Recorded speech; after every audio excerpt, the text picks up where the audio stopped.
Bonjour à toutes et à tous. Raon-au-Bois.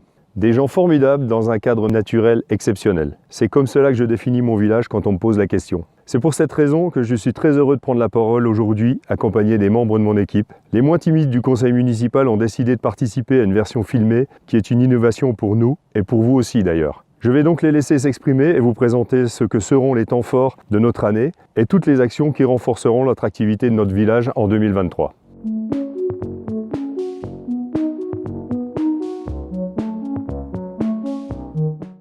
Alors 2 années ont passé depuis notre élection en 2020. Malheureusement, nous n'avons pas pu vous présenter les vœux pour cause de pandémie et cela est bien regrettable. Cette année, un autre événement ne nous permet pas de vous réunir dans la traditionnelle cérémonie de fin ou début d'année pour cause de travaux de rénovation de la salle polyvalente. C'est pourquoi nous avons décidé de tester une nouvelle formule, la dématérialisation, par le biais d'une vidéo. Monsieur le maire, cher Christian, les adjoints, les conseillers que j'ai l'honneur de représenter, te présentent leurs meilleurs vœux de bonheur, santé et réussite pour tout ce que tu pourras entreprendre en cette année 2023. Nous adressons également tous nos vœux pour Stéphanie, ton épouse, et tes enfants. Je tiens tout d'abord à remercier les adjoints, les conseillers délégués, les conseillers municipaux, les secrétaires, les employés pour tout le travail accompli au cours de ces premières années de mandat. Pour le domaine du scolaire et du périscolaire, nous quittons une ère relativement compliquée, la crise sanitaire. Malgré un contexte assez difficile, nous allons proposer la mise en place d'un système de mobilité écologique pour le trajet maison-école du matin, le Pédibus.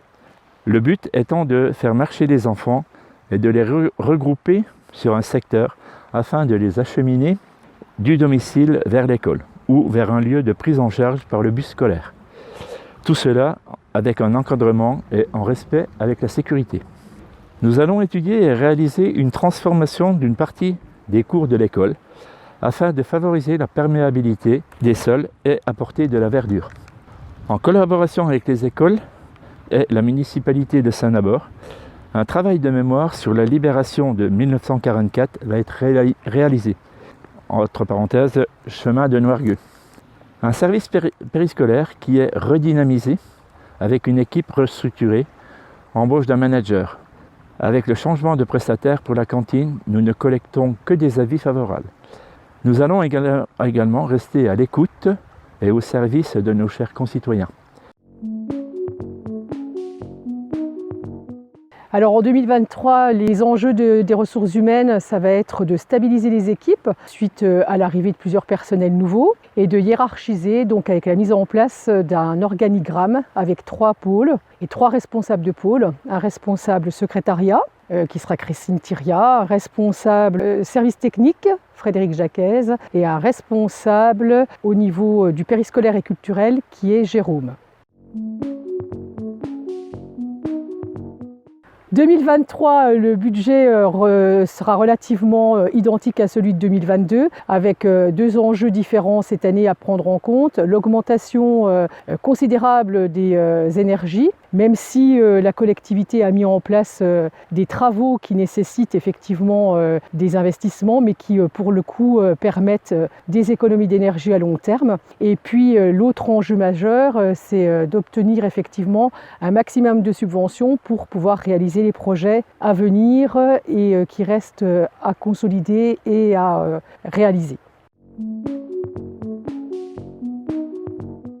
Alors en 2022, on a eu donc 15 nouveaux foyers qui sont arrivés sur notre commune et 11 naissances. Donc nous allons faire 2 cérémonies, une pour les nouveaux habitants et donc il y aura un cadeau qui leur sera remis. Également, nous allons faire une cérémonie pour la fête des mères avec un cadeau qui leur sera remis aussi, ainsi qu'aux nouveaux bébés. On aura également donc la cérémonie des diplômés. Se suivra le repas des aînés qui se fera au mois d'octobre. Donc on n'a pas encore la date, mais on va se réunir avec la commission sociale pour définir la date et le thème. Puis la remise des colis pour les 70 ans et plus de notre commune. Alors actuellement, on a un projet qui est mis en place où on fait de l'intergénérationnel, donc un mercredi par mois à peu près, avec les bébés de la MAM, les enfants de la MAM et le périscolaire, ainsi que les papis-mamies, qui nous accompagnent dans le projet des 507 sapins dont la commune de Raon-au-Bois fera partie cette année. Donc voilà, c'est un projet qui nous tient à cœur. Et nous avons également un gros projet qui tient aussi beaucoup de place pour les Raonnais ainsi que pour la municipalité. C'est donc le parcours de santé, donc qui va être restructuré, et donc on aura les projets normalement qui vont commencer courant de l'année 2023, et on vous tiendra informé au fur et à mesure de l'avancement. Alors les enjeux de la forêt, pour 2023, encore l'année, on va être tributaire de la météo. J'espère que la météo sera beaucoup plus clémente que les années qu'on a vécues en 2019-2020, avec énormément de bois scolyté, puisqu'on a eu un excédent forestier d'environ 6700 m3 sur les 2 années suivant cette crise sanitaire. Donc on espère, on croise les doigts, parce que l'année 2022 a été une année très très sèche, donc qui favorise tout ce qui est le scolyte. Donc on espère qu'on aura un printemps clément et qu'on n'aura pas de produits accidentels, plus que ce qu'on a prévu dans notre plan d'aménagement et ce qu'on a prévu pour l'exercice 2023. On va normalement partir sur une base de 5700 m3 de forêt exploitée, dont 3300 m3 en coupe forestière et 2400 m3 en bois scolyté, donc produits accidentels. On est de plus en plus sujet à des coups de vent, à des phénomènes de météo, donc on a du chablis, on a du boss riche, en sachant qu'on a toujours privilégié et qu'on continue à privilégier le bois en régie, donc bois en régie qui dit vente de bois avec des contrats d'approvisionnement pour favoriser le circuit court et favoriser toute l'économie locale. J'espère également qu'on n'aura pas trop de soucis également par rapport à notre plan de relance, puisque comme vous le savez, on a reboisé 2,5 hectares.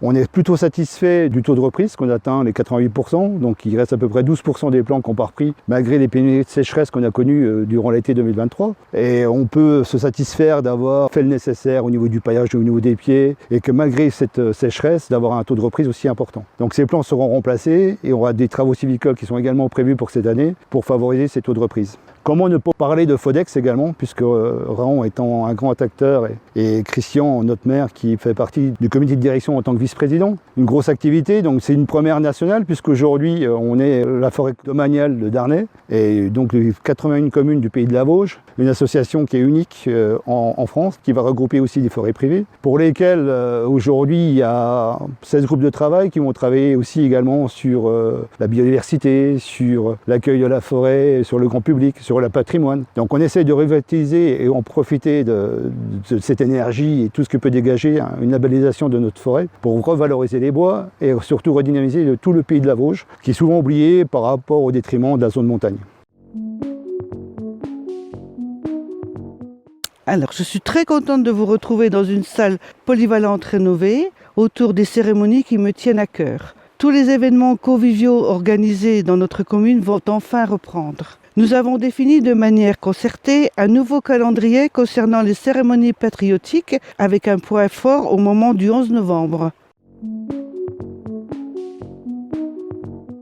Alors, encore un peu de patience, les habitants et les associations seront accueillis dans une salle isolée, moins bruyante, plus accueillante, de quoi redonner le sourire. Moi, je ne suis pas un grand orateur, mais on s'est engagé, quand on a décidé de rénover la salle polyvalente, à faire beaucoup de travaux avec l'équipe, surtout des travaux de maçonnerie. On a déjà pas mal travaillé. Et on a travaillé dans la future chaufferie de la salle polyvalente. On va faire aussi des modifications parce que dans cette salle, il va y avoir un monde personnes pour les handicapés. Après, dans le cimetière, on a prévu dans les 3 grandes allées de remettre une couche de gravier. Et les autres petites allées, on a prévu de les mettre en herbe et puis de les tondre, quoi.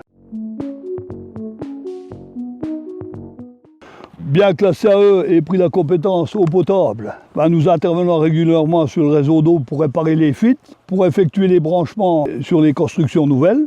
Mon équipe s'occupe aussi du déneigement.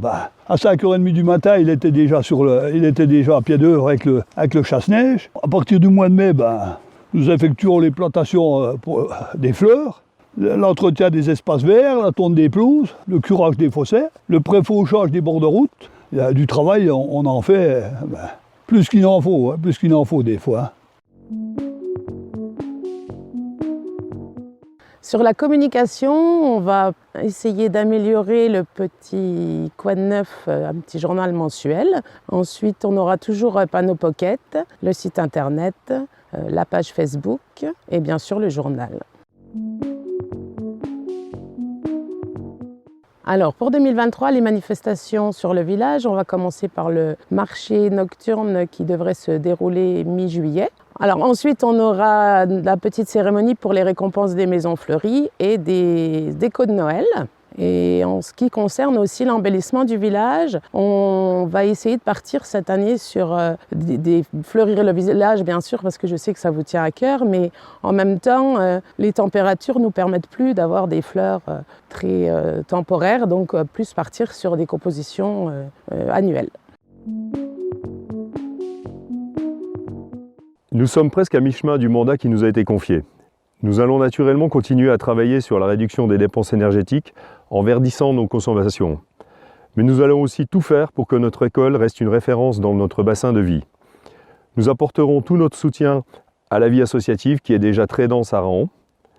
Bien sûr, la forêt étant au centre de nos préoccupations et de nos paysages, nous continuerons nos actions dans le cadre du label Forêt d'exception, en totale collaboration avec les communes environnantes et l'ONF. La communauté d'agglomération d'Épinal est sans nul doute notre plus précieux partenaire en termes de projet. Mais les soutiens financiers de la région Grand Est, du Conseil départemental et de l'Europe sont les bienvenus également. Nous avons fait le choix de l'implication dans la collaboration avec les collectivités qui nous entourent et nous en sommes très satisfaits. C'est sur ce concept de collaboration que je finirai mon propos en souhaitant à mon tour à tous les Raonais une superbe année 2023. Au plaisir de vous retrouver sur notre belle commune. Bonne et heureuse année à vous tous. Santé, bonheur et réussite en seront, je l'espère, les meilleurs ingrédients. Je vous souhaite à tous et à toutes une très très belle année, une année de réussite professionnelle, personnelle et une santé qui vous permette tout au long de cette année de réaliser tous vos rêves. Et pour conclure, je souhaite à tous les Raonaises et Raonais une très belle année ainsi qu'à vos proches. Merci. Je vous présente tous mes bons voeux pour 2023, surtout une bonne santé à tous, à chacun. Santé, bonheur et prospérité, en espérant vous voir rapidement. Allez, bonne et heureuse année à toutes et à tous. Prenez soin de vous. Puis j'en profite pour souhaiter mes meilleurs voeux à toute la population de Raon-Bois. Surtout une bonne santé. Et permettez-moi de vous souhaiter à tous et à toutes une très bonne année 2023.